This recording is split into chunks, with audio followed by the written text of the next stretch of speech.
Hayden, Schaap. I've got kind of an interesting series that I'm wanting to do. We'll see how it goes. I'm not committing to do this every day, or even frequently. But as I'm getting ready to form out my sales goals for the summer and for the next sales season. And as I'm working with one of my salesmen who had an incredible sales season last year, he made nearly $400,000. He's barely 20 years old. And I'm kind of formulating my goals and like using him as like my coach, so to speak. It's funny because I was his coach in formulating his goals for the previous sales season, in which he was the top salesman in the company. And really, I think very close to the top salesman in our industry, frankly. And it's hard to know, truthfully. I'm not sure how people all count their numbers, but regardless, um, I'm really wanting to just pick his brain. And so we've reversed the roles and he's like coaching me, and like I'm checking my goals against the things that he was doing and the paradigms that he had in order to achieve his high performance. And so I'm trying to do that with my own version of it as I'm coaching several hundred salesmen this summer, and as well have my own personal goals for sales performance to lead from the front. And as I'm doing that, I'm really wanting to make sure that I don't do something that would make it so that I'm neglecting the things that matter most to me in order to achieve things that matter least, or things that matter less than those most important things. So the roles that I care about most in my life, as a husband, as a future father, as a friend, and really making sure that as a business person, as a sales coach, and as a leader, that all the decisions that I make flow out of a center of principles rather than of selfish or prideful motives.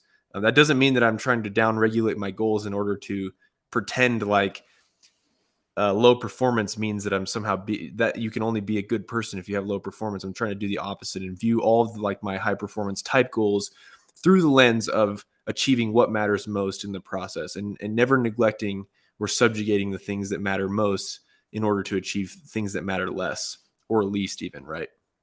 Um, I was listening to a speech by a person named Neil A. Maxwell this last week, and he said, in pursuit of living a principle-centered life, um, certain things are not optional. So we must like actually pursue things that mean that you're living a principle-centered life or living a good life. Like high achievement does not mean you're a good person, right? We have evidence of that everywhere.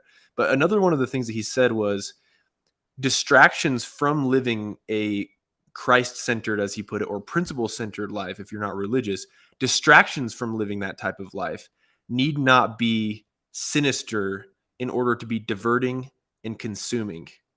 So that's really interesting, right? Like, listen to that again. In order to live a principle-centered life, distractions from it need not be sinister in order to be diverting and consuming. Meaning, like, just because something seems good doesn't mean it's right. My interpretation of that idea was a goal need not be bad in order to be wrong. So as I'm doing this, what we decided to do was really go through the 7 habits of highly effective people and check the goals against the values. So make sure that always we're viewing like our goals, the high achievement, high performance type goals, through the lens of what we value most, right? That way, at the end of our lives, we don't become the type of person who, in pursuit of achieving money or in pursuit of achieving high performance, lost track of the things that matter most. I was thinking this morning, I was at the gym kind of thinking about the series that I wanted to do.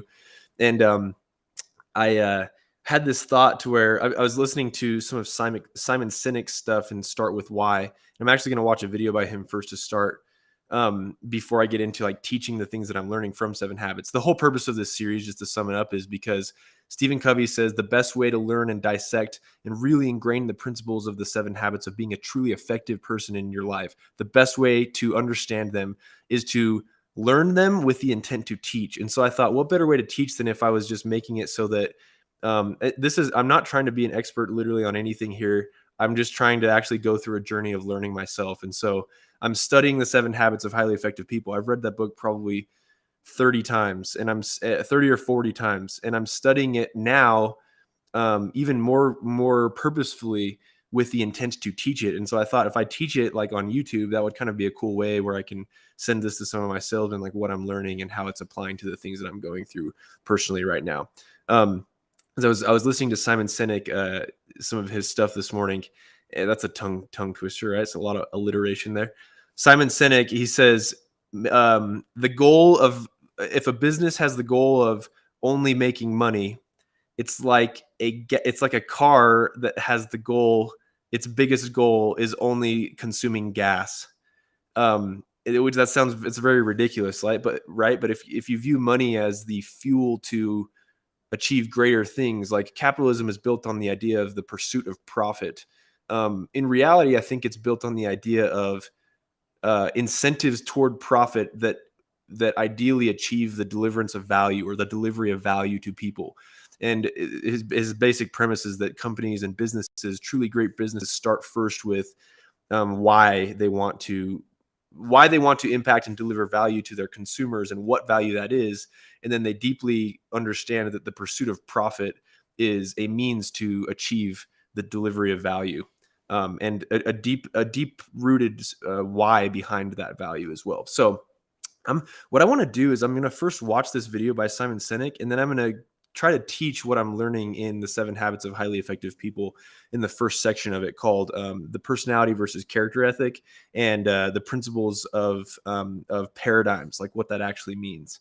But I haven't seen this video by Simon Sinek. It's only 4 minutes long, and so I want to actually watch it, somewhat react to it, and then I want to check it against Covey's work, because as I'm listening and reading through Covey's work, there's something fundamental about it that strikes a chord at the most deep levels of humanity, and I really love it, and so that's why I'm trying to teach it. But I want to watch this video first just to see how it compares. It's kind of interesting to me.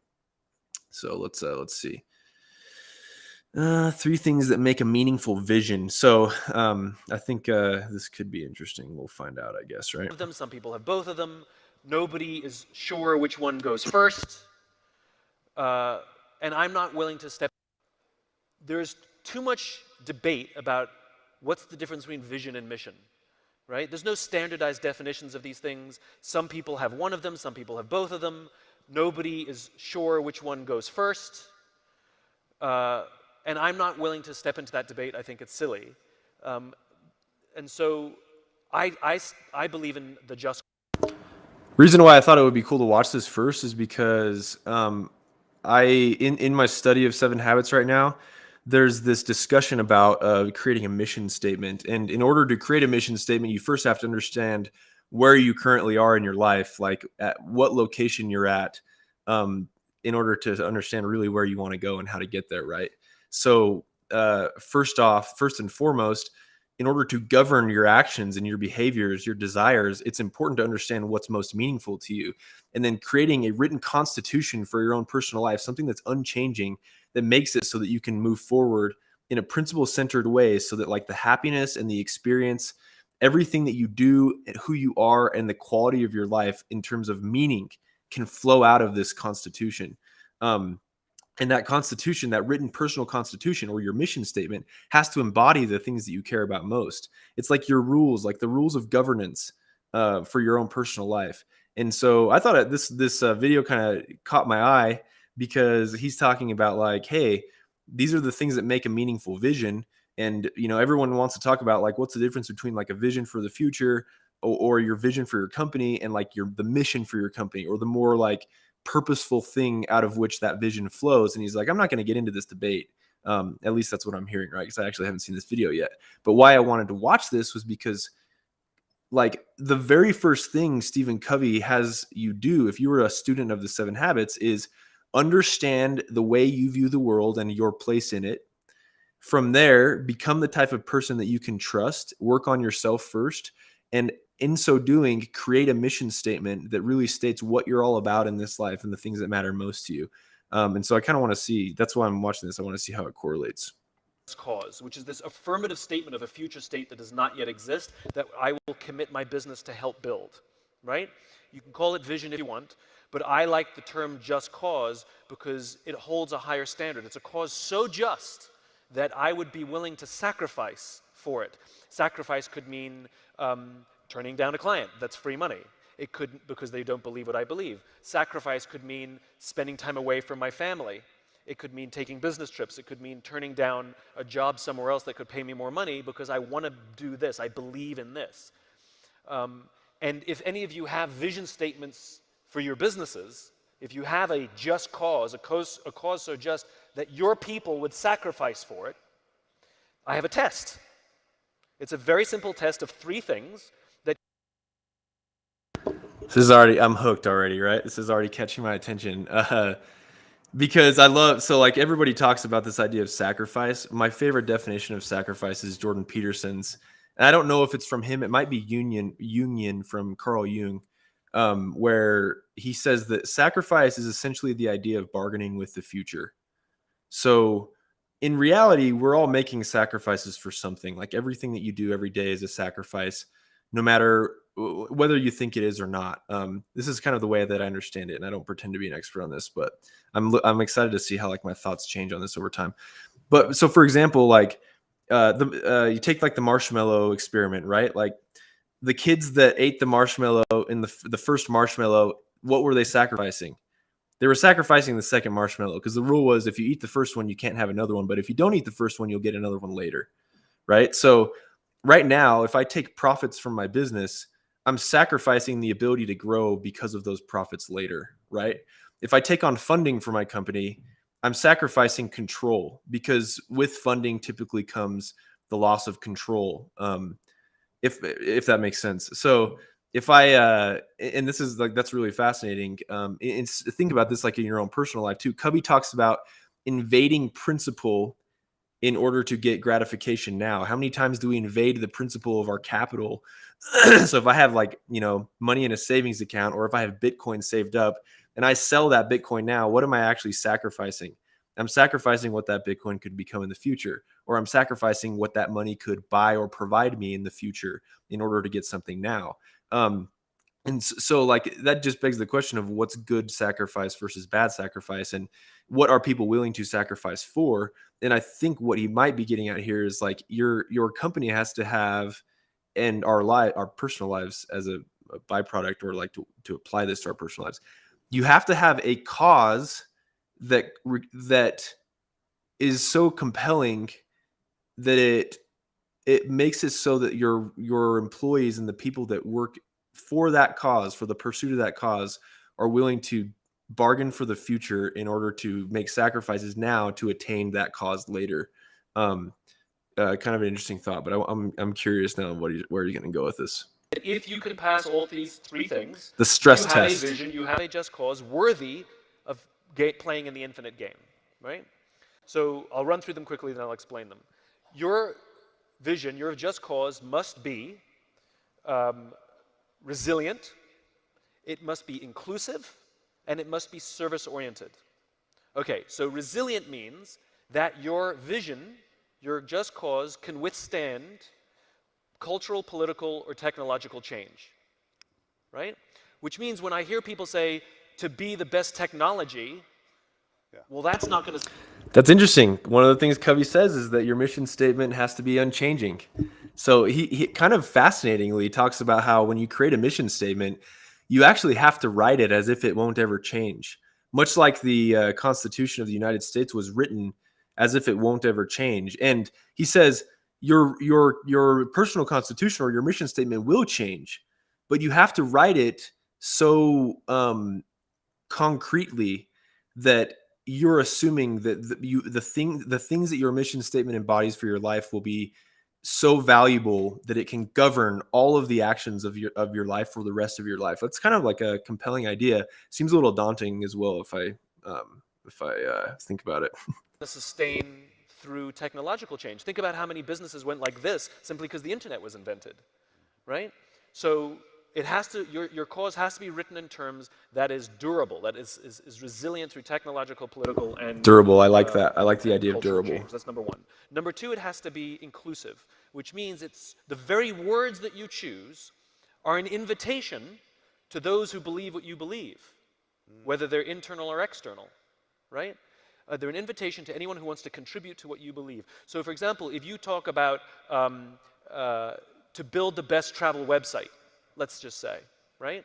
that means the only people who would want to volunteer to be a part of it are people who build travel websites or people who build websites. That means if you're an accountant, if you're somebody in back office, if you're somewhere in the support, you've literally made me feel like a second-class citizen in my own company, right? So it has to be written in terms that anybody, no matter what job they play, feels like they could contribute directly to that cause. So it has to be inclusive. And the third one is my favorite one, is it has to be service-oriented. In all relationships, there's always a benefactor and a contributor and a benefactor. So if I go to my boss for advice, career advice, I expect that her advice to me will benefit me, right? I want to be the benefactor of that contribution. If they're giving me advice, if she only gives me advice that benefits her career, well, that means the primary benefit of her advice was her, not me. So service orientation means that the primary benefit goes to those other than the contributor. So if you're the leader, that means the primary benefit of leadership has to go to those other than the leader themselves. You cannot make decisions to enrich yourself. You have to make decisions to help those that you lead. Now, you absolutely can make money, you can absolutely have ambition, those things are fine, but not as the primary benefit, right? A salesperson cannot make a sale simply to drive their own bonus. They have to make the sale to help the person get what they're trying to buy. The primary benefit. If you're an investor, the primary benefit of your investment has to go to someone other than yourself, i.e. the company you're investing in. And if you're the company, the primary benefit of one of your company's sales, the primary benefit has to go to those other than the contributor, which is yourself, means it has to go to the customer, it has to go to the client. Right. So your vision statement needs to pass all those tests. Interesting. Okay, well, so I think the thing that stood out to me most of that was this idea of really your vision statement has to be durable and it has to benefit someone beyond yourself, and it has to so durable, inclusive, and service oriented or beneficial to a greater cause that's beyond yourself. I like the idea of like and we're going to talk about like your personal mission statement from 7 Habits and like what that actually means, like this personal constitution, your guiding star in your life. I don't quite remember the 3 points that Covey makes on how yeah, they might honestly be very similar or almost the same. So he does say durable. I like the idea of like for a company having a mission statement that's inclusive, that it can't just be for one group of people. It has to embody everyone, right? So like the company that I work for and I'm a partner in, it has our mission statement is that we improve the quality of lives of our customers, our team, and our community. And so that like everything we do is viewed through that lens of like, my mission statement in coaching my sales program is not I as a sales leader have the mission of making it so that my salesmen make the most money. If that was my primary mission statement, then I would sacrifice a lot. If I wasn't careful, right? If I wasn't governed by true principles, I would sacrifice a lot in order to make that happen. I might be sacrificing things that matter least in order to get something, or things that matter most, like my own integrity, or like the integrity of my sales force, or like the quality of life of my sales team, in order to get, the true quality of life of my sales team, in order to get the end of making more money. Whereas in reality, like if you view even sales through the lens of my goal is to improve the quality of life of the people that I am selling to, then now that's a different game, and it's much more meaningful as well. And you can view everything you do can be viewed through that lens. Does this make it so that we are improving the quality of lives of the people around us? So now as I'm writing my own personal mission statement out, and it requires a lot, like I'm going through and like really analyzing, like, what do I actually care about most? What are the things that are most important to me? Covey, if I'm really trying to teach this here, Covey talks about, actually, you know what? So a great example of what Simon Sinek talked about was Tesla, for example. So like their mission is to further the advent of sustainable energy, further the adoption of sustainable energy, right? And I might be getting that wrong in a couple of words there, but like that's the mission statement. So everything they do is viewed through the lens of, does this or does this not further the advent of sustainable energy, the adoption of sustainable energy? And even like if you look at the way Elon Musk has built his cars, he made them supercar-esque in terms of performance, 0 to 60, top speed, all of this, right? Even like the models that will be coming out in the future that will just blow away any hypercar, supercar that we have right now. His whole goal was like, if people are going to adopt this, it can't just be another Prius. It has to be cooler than everything else, which is kind of an interesting way. But that was a means to an end, right?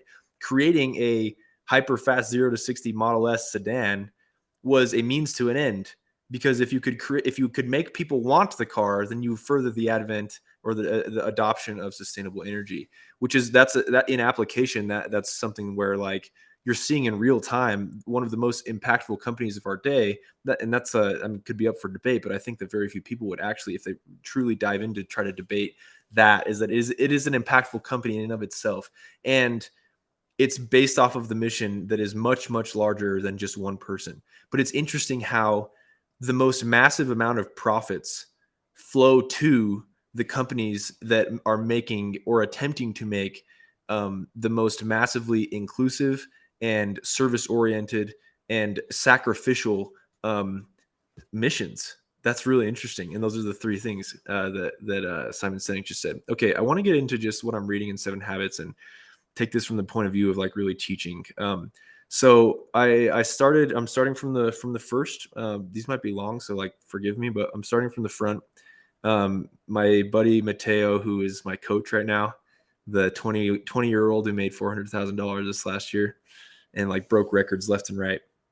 I'm starting from the beginning. What he's having me do is keep commitments, and we're just really building out the blueprint to fabricate the simulation for a hyper success this summer. But here's kind of what I'm reading. I'm just going to highlight some things and then see what you think. Again, this is not for anyone except for me, but I'm trying to teach this as a journey, like in the essence of Gary Vee, like document rather than create, right?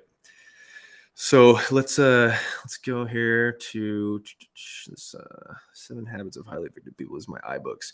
I'm going to try to find a better way to do this where I can actually like mark it up on PDF and stuff. But the Covey begins the book with this idea of like an inside out approach that in order to attain the things we truly want in life that cause us to have a happy, meaningful life over the long term, we have to start from the outside or from the inside. So his big thing is private victories precede public victories, right?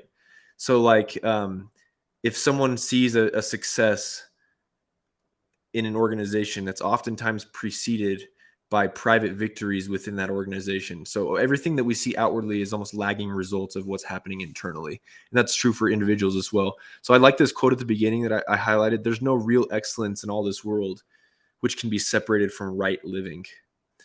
So it doesn't really matter how hyper successful one becomes if they're not living right. And then he lists, just to begin the book, he lists a few examples of like, I suspect that there's problems that are shared with me, the problems that in my career, many people have shared problems with me about their lives. And I suspect that these are common amongst everyone. So some of the problems he states are like, and how does this relate to like in your life too, right? Or mine? I've said and met my career goals and I'm having tremendous professional success, but it's cost me my personal and family life. Or I've started a new diet for the 5th time and I just can't stick to it. Or I've taken the course on effective time management. I expect a lot of my employees, but I don't feel any loyalty from them. So like what's happening there? My teenage son is rebellious and on drugs. No matter what I do, he won't listen. What can I do? There's so much to do. So not enough time in the day, it seems like. I've started dozens of different planning systems. They've helped me some, but I still don't feel like I'm living a happy, productive, peaceful life. And that's really like, as I think about this right now, I'm like getting pretty deep into my career. It's very interesting to think how, I mean, I work 16-hour days, like on the regular. And oftentimes like I feel like my bearing is off in the things that matter most to me. I try to evaluate like what's causing me lack of peace. And then there's times where I'm working 16-hour days where like I feel peaceful about what I'm doing. And typically that's correlated, I think, with, for me at least, it seems to be correlated with, am I putting first things first? Am I following like these basic principles of living like a good life or right living, like David Starr Jordan says? Okay, so some other things, and those are just kind of the problems that he highlights, right? Like people have problems with these things. Another one he says is I want to teach my children the value of work, but I just can't get them to do anything. I'm busy, really busy, but sometimes I wonder if what I'm doing really makes a difference in the long run. I like to think that there were meaning in life, that somehow things were different because I was here. It's kind of interesting, right? It's like profound. I see my friends and relatives achieve some degree of success or receive some recognition, and I smile and congratulate them enthusiastically, but inside, I'm eating my heart out. Why do I feel this way? So, like, I not being happy for other people's successes, right? Or being happy when they fail. That's like kind of interesting. I have a forceful personality. I know in almost any interaction I can get what I want, basically. I can control the outcome, but I feel uneasy. I always wonder what other people are really thinking of my ideas. My marriage has gone flat. Why don't we don't fight or anything? We just don't love each other anymore. We've gone to counseling. We've tried a number of things, but we just can't seem to rekindle the feeling we used to have. And then he says, this is the quote, the thing that I really liked about after he states like all these problems that we oftentimes that are like deep human problems, right? Everyone these days wants to talk about like the grind and all that, but like I think that these we're getting at like what matters most. These are deep problems, painful problems, problems that quick fix approaches can't solve. And I'm going to share this story real fast that he shares. Talking about like a thing that he and his Stephen Covey and his wife went through with their son. He says, Sandra and I were consumed with helping our son. So a few years ago, my wife Sandra and I were struggling with this kind of concern. One of our sons was having a very difficult time in school. He was doing poorly academically. He didn't even know how to follow the instructions. Socially, he was immature, often embarrassing himself and those closest to him. The reason, and guys, the reason why I'm reading this right now is because I have a good friend of mine that I am feeling kind of the same. I'm a friend and somewhat of a mentor, and we work together as well. And I'm also feeling like the same thing about like watching him kind of behave in the same way that Covey's about to describe with their son, and I'm learning from it myself as well. He says one of our sons is having a very difficult time in school. Anyway, he's struggling academically, embarrassing himself. Athletically, he was small, skinny, uncoordinated, swinging his baseball bat. For example, almost before the ball was even pitched, others would laugh at him. Sandra and I were concerned with the desire to help him. We felt that if success was important in any area of life, it was supremely important in our role as parents.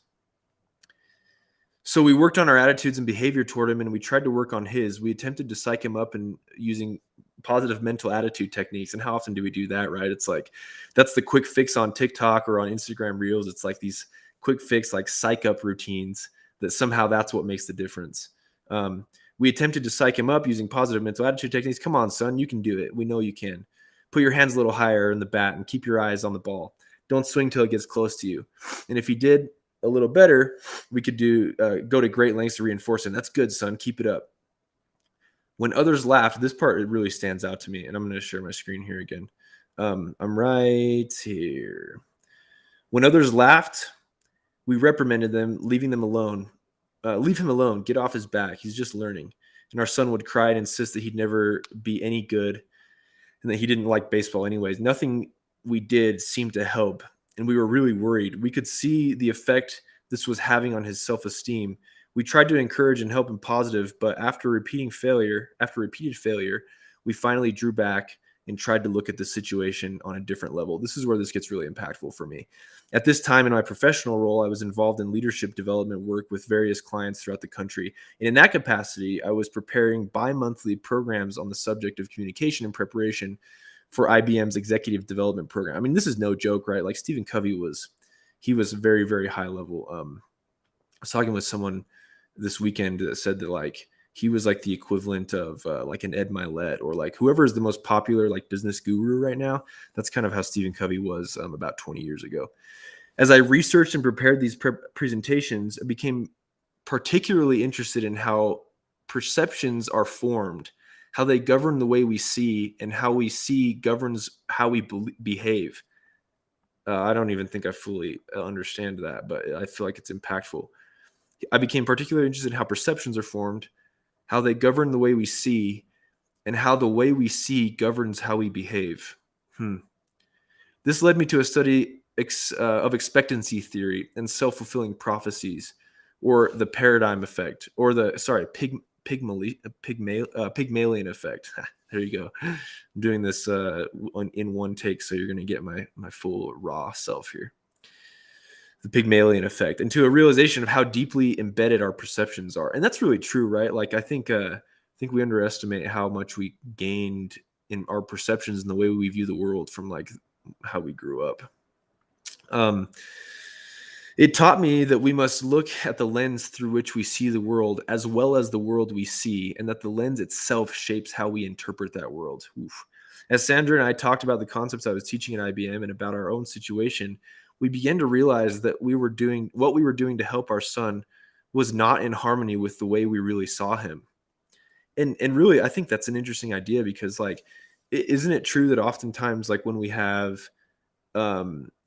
anxiety in our lives, it comes from a mismatch of the way we see things and how things actually are. I think that's really interesting. And therefore how we behave. Oh, dude, that's kind of a breakthrough. So I'm thinking for example, of like in my family, we have, it's like we have, depression is almost hereditary, it seems. I'm not exactly sure how that works biologically, meaning from like a DNA perspective, but it feels that it seems to be hereditary. And I'm no expert on this, right? But I've often had the thought of like, what if it's not necessarily hereditary, but what if it's actually behaviorally ingrained in our way of that we view the world because of how my ancestors view the world, and that was passed down in that behavior and then therefore learned and then never really examined thoroughly enough for someone to break the chain. And that's kind of an interesting thought, I think. So I don't know how true that is. Something there I feel like seems true, but I guess nonetheless, the idea of like our deepest anxieties and I think sadnesses come from how we view the world versus how the world actually is, and our behavior in the world. And to the extent that those are mismatched, meaning the way we view the world, the way the world actually is, and then how we behave, if those things are not aligned, then there becomes, I think that's a great cause for anxiety and even like deep depressions. Going back here. So it taught me that we must look at the lens through which we see the world as well as the world we see, and that lens itself shapes how we interpret the world. As Sandra and I talked about the concepts I was teaching at IBM, and he talks about that, the way we view our son was not in harmony with the way we really saw him. Or we began to realize that what we were doing to help our son was not in harmony with the way we really saw him. We honestly examined our deepest feelings. I really like that idea of honestly examining feelings, like our deepest desires. We realized that our perception was that he was basically inadequate, somehow behind. Ooh, that's interesting. So like their view of their son was that he was an inadequate human being. And so therefore their behavior flowed out of that view of their son. Man, that's powerful. No matter how much we worked on our attitude and behavior, our efforts were ineffective because despite our actions and our words, what we really communicated to him was, you aren't capable. You have to be protected. Wow. And so what they were communicating to their son was that like he was fundamentally inadequate, because how they viewed him was that he was fundamentally inadequate. I love the idea though of like deeply and honestly evaluating your own paradigms. I think that idea is like very interesting. And I think that it is, I mean, not only interesting, but like there's a humility behind it that is so lacking. I often make this joke with like my salesmen that when they're like, or with even with people in business that ask me for advice. I was recently an investor in a new company, and as part of like the deal that I made is like, this can't require any of my time, but I'll give ideas, as well as like the funding and ideas. However, I don't know anything. So like, bear with me as we work through like the challenges, because even though I'm an expert on these certain topics, like as compared to someone else, the basic way that I operate that's brought the most, not only financial, but like I think human capital success has been based off of the assumption that like fundamentally we don't know anything and that we have to operate from first principles. And I really like this idea of like really humbly examining your own perceptions, right? We began to realize that if we wanted to change the situation, we first had to change ourselves. Wow. And to change ourselves effectively, we first had to change our perceptions. Dang. So then he goes on to talk about the personality ethic, and I'm just going to try to teach this part without actually like reading much. I'll maybe read a couple of quotes here and there. But the personality ethic basically says that as Stephen Covey was writing this book, he started to notice that in all of his review of the literature on personal and self-development, that there was a major shift that occurred over time. And I think he basically says that like he reviewed every bit of literature he could publish in the United States from 1776. And in that study of 200 years, there was like a stark change in the last like 50 years. I began to feel more and more that much success literature of the past 50 years was superficial. So that would have been like starting in like the 1940s, maybe, based on when Covey wrote this book. So he started to realize that right around the 1930s or 40s, there was this like superficial nature, the shift towards the superficial, towards the personality ethic. So the personality ethic basically states that in order to have a good relationships or to get what you want out of life, you have to have certain personality type traits, and that it doesn't have much to do with who you personally are, like deep down, which that would be the character ethic of what Covey describes. It has much more to do with your personality, which this is why like people give me a hard time about this. Something that's super controversial is like, I hate How to Win Friends and Influence People. It's like my least favorite book, How to Win Friends and Influence People. And Covey actually talks about this too, which is fascinating. But I've always felt that How to Win Friends and Influence People is the quick fix to getting what you want, and it's fully based off of manipulation. Whereas like Covey's premise is that in order for us to experience the joys of life and the most meaning, we must start within. We must start from within. And those are not personality things. They're character things. So personality things are like everything you see about me on the surface. It's the way that I talk. It's how my body language is. It's like the tactics that I use that lubricate the human communication. There's an interesting thought that he brings up where he says, because he's going to finish this thing about his son, where he says as Sandra and I talked, we became painfully aware that the power and influence our own character and motives and our perception had on our perception of him. We knew that social comparison motives were out of harmony with our deeper values and could lead to conditional love and eventually to our son's lessened sense of self-worth. So we determined to focus our efforts on us, not on our techniques, which would be the personality ethic, but on our deepest motives and our perception of him. Instead of trying to change him, we tried to stand apart, to separate us from him, and to sense his identity, eventually separateness and worth. Through deep thought and exercise of faith and prayer, we begin to see our son in terms of his own uniqueness. We saw within him layers and layers of potential that would be realized at his own pace and speed. We decided to relax and get out of his way. We saw our natural role as being to affirm, enjoy, and value him. Later on, it says, because we saw, so then something happens where like he starts to achieve just this like really interesting, like massive success. They also talk about how at first he stumbles a little bit because there wasn't the crutch anymore of his parents like coming to the rescue, right? Even though that was part of his identity, and it was negative, it was causing the actual fundamental lack of achievement in his life or the lack of like fulfillment. But so at first it seemed like, man, that he had to like wean off of their support, so to speak, even though that support was what was causing like the failure. But that over time he gained this really powerful sense of self-worth, which is like very, very interesting. Really, really powerful. So then he says, let's see here. This is going pretty long. I like this. So I guess it's going to be more of a podcast. So he says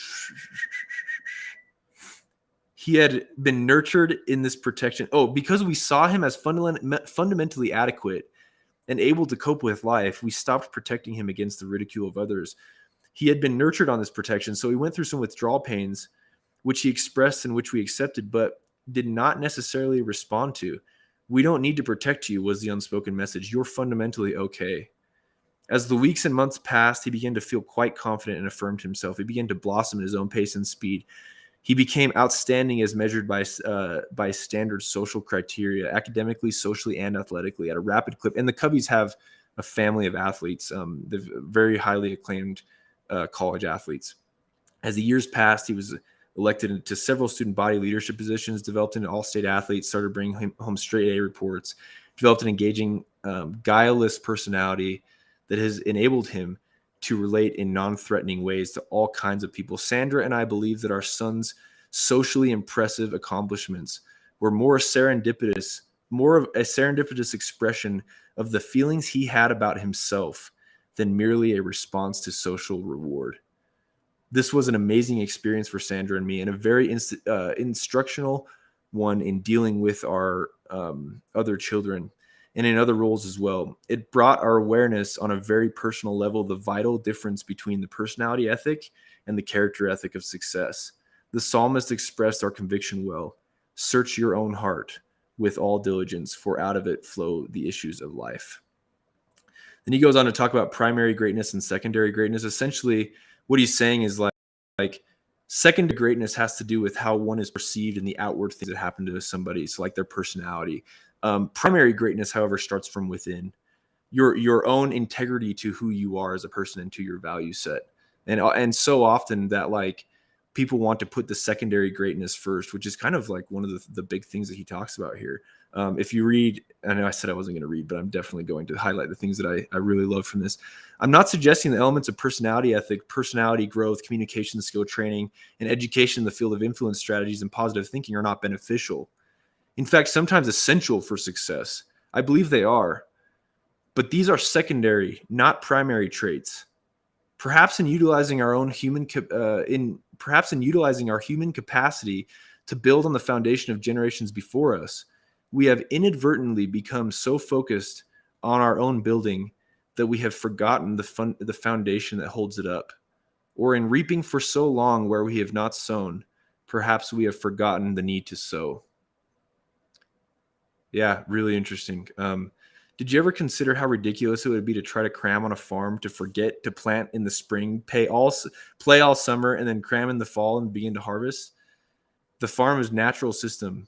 The price must be paid and the process followed. You always reap what you sow. There is no shortcuts. So he's really saying there's no shortcuts to like effectiveness in human behavior, right? And the things that matter most to us, they always must follow the law of the harvest. We will reap what we sow. We will get out of our relationships the work that we put into them. Man, really, really good stuff. I think this is like, as I start to verbalize these things, I realize like why they're so important to me. And I think I grew up in a family where there wasn't that much money to have the things that a lot of my friends had. And so I always viewed like, oh, I want to do this money thing different in my life. But the more I think about it, the more I realize like what I did learn was how to treat people well. And I can go choose the paradigms that I want to adopt for me based on what I want in life and what is most meaningful. But, and there are certain things that I can change, but if I go and throw everything else out in the pursuit of money, thinking that that was the only thing and the most important thing that was missing, then I'll forget those things that matter most. And really it's like again, like going back to the beginning, what Simon Sinek talks about, where pursuing short-term achievement or pursuing profit only, pursuing money only is like a car who only cares about gas. There's so much more to it, right? Okay, so keep going back into here.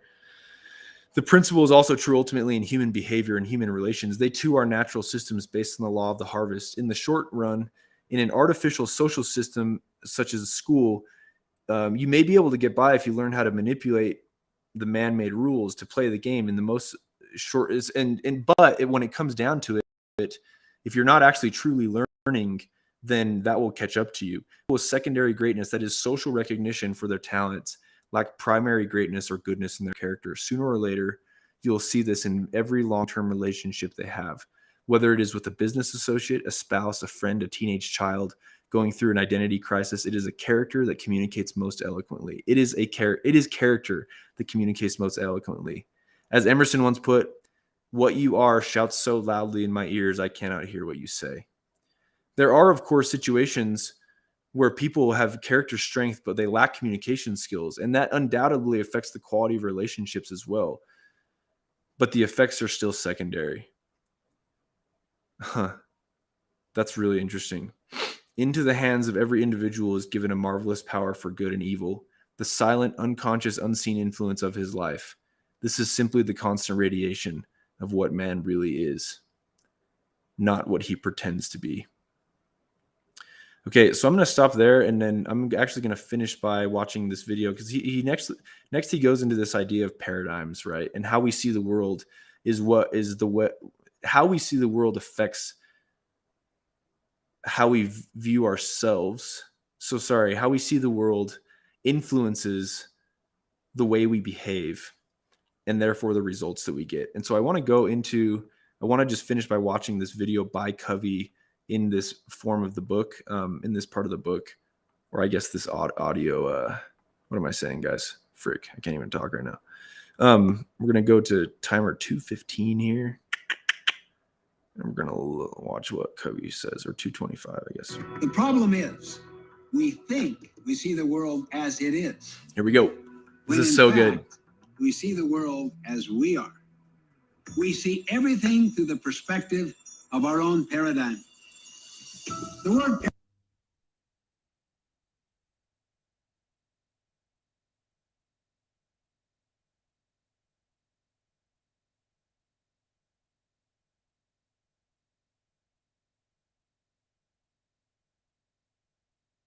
which people see the world. Imagine for I'm not sure if the sound is catching this. So each of these panes of glass represents various paradigms people hold. If people saw the world in these ways, what would they do? And what results would they get? I'm too old to change, one might say. Another might say, anyone can change. One could say, those people are all alike. Another, everyone has unique strengths to offer. This company is in a no-growth industry. There are unlimited prospects for growth in this industry. If you see your industry as one where growth is impossible, how does that affect what you do every day? And what results do you think you'll get from your actions? On the other hand, suppose you saw unlimited prospects for growth in your industry. How would that change your actions? So much of what we do in our personal lives and at the office is the result of the paradigms we hold. And what we do, in turn, affects the results we get. This is called the see, do, get cycle. What we see. I really like this. So this is exactly what I was trying to remember or talk about earlier. Forgive the microphone here. I'm not actually sure if the sound is playing through the computer, so if it echoes, I apologize. But this part is really fascinating to me. So I this idea of how here, and I'll make this like bigger, maximize this guy. How our paradigms really bring. So the B, what does he say? See, be, do. Here, sorry, I need to refresh myself here. Determine what we do. Yep. How we see and actions. How we see the world depends. Which in turn determine what we get. Right. And unless we consciously stand apart from and examine our paradigms. Also fascinating how Covey talks about in the 7 Habits. I'm not going to read it, but there's this part where he says that that's actually what separates us from like animals, is our ability to examine our own paradigms, examine our beliefs. And then from those paradigms flow our behaviors. From those behaviors, we get the results in our life. So I think really, if I'm, as I'm like really trying to contemplate or consider like what's the function here? Like, how does this actually matter towards the things that are important for like business success, for myself as I'm going through my own goals, my sales goals for the summer? It's really important to sit back and look at like, based on the things I say I want, what paradigms are causing my current results?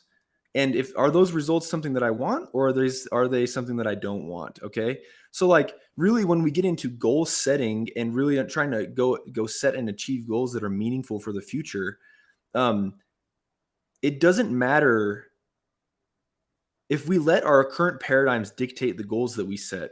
We will inevitably just keep setting goals that are only viewed through the lens. We won't actually ever change ourselves. Jim Rohn talks about how goals are meant to inspire us to become the type of person it takes to achieve them. And so really why this is important is because fundamentally, if we can get to the point where we are setting goals for our life and for our career, for sales, for the things, ultimately every aspect of our lives, you have to put aside your current paradigms and say, like, what do I actually want that's most important to me? Because you have to understand and fundamentally assume that the results you're getting flow from your behaviors, but those behaviors flow from how you see the world. And so the way to change the results, or the way to change the behaviors you don't like, is to change the way you see the world. That's the only answer.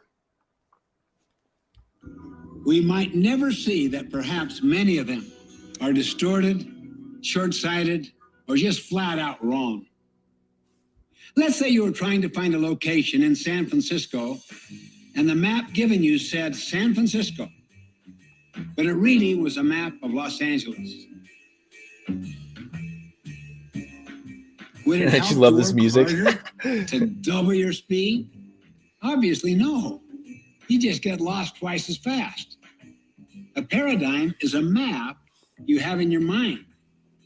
If your mental map is inaccurate and you don't question it, a positive mental attitude or a heroic effort won't matter much. I remember a mini paradigm shift I experienced one Sunday morning on a subway in New York. People were sitting very quietly. This story is really profound. I absolutely love this story. Some reading, some resting with their eyes closed. Suddenly, a man and his children entered the subway car. The children ran yelling through the car, throwing things, grabbing people's newspapers. Their father sat down near me and closed his eyes and did nothing. I felt irritated. I could not believe he would let his children run wild like that. After a few minutes of patience and restraint, I turned to him and said, "Sir, your children are really disturbing a lot of people. I wonder if you could control them just a little more." Yeah, you're right. I should do something. But we just came from the hospital where their mother died about an hour ago, and I guess they don't know how to handle it. Guess I don't know how to handle it. Can you imagine how I felt at that moment? My paradigm shifted. Suddenly I saw things differently. And because I saw differently, I thought differently. I felt differently. I acted differently. My irritation vanished. Compassion flowed freely. I wanted to help instead of criticizing and complaining. You see, once you see things as they really are, you'll think, feel, and act differently. And you'll do it automatically, spontaneously. Can you see why paradigms are deeper than attitudes and behavior? Each of us is born with the gift of self-awareness. We can stand apart from our paradigms. We can examine them, and we can change them if necessary, and become more open to the views of others. As you learn more about the 7 habits, you'll notice that each habit will challenge many commonly held but incomplete paradigms and suggest new and better ways of thinking. Thomas Kuhn, the scientist who popularized the word paradigm, said, "All significant breakthroughs are break-withs, old ways of thinking." All right. So we're gonna finish up here, but that's for me, this is the most impactful thing I could be doing with my time. I'm so busy. It seems that I really am trying. I want to get it more into teaching these principles to the people that I care about most, specifically my salesmen. And why I've been thinking about this is because I'm really scared that I go enable people with the most compelling tools one could possibly have that make it so easy to make any quantity of money you want to make. The skills that I am able to teach, the expertise that I've gained from a sales and business perspective, make it so that anyone can make money on command. I'm scared out of my wits though that in so enabling those people, if I have not focused on the things that matter most, that it won't matter how much money that they've made. I always kind of maybe in a silly way joke about like my biggest fear is getting up to the judgment seat and realizing that I enabled people with a skill to help them get whatever they want. And without focusing on the things that matter actually most, it corrupted them in such a way, or just put them off track in such a way that they missed out on things. And then that was my fault. And I know everyone has their own choices, but I would just be really scared for that to be the case. And I'm that's why I'm really interested in myself and in examining my own paradigms and then saying like what matters most. And from there going and achieving high performance in every aspect of the things that I care about most, including all the things that I'm currently doing. But as I was talking with this salesman who's my coach now, I said because he said, listen, as we're building out plans for the summer, it's important, or for the sales season, it's important to understand that like no goal is worth pursuing if it doesn't make you a better person at your core or make you better for the people you care about most. And he said, I realized that like as I hit this goal, I had actually dropped the ball in certain things in my life that I wanted to be better at. And that emptiness, like it was empty because of that, in certain ways. In other ways, it was very fulfilling. In other ways, it was really empty.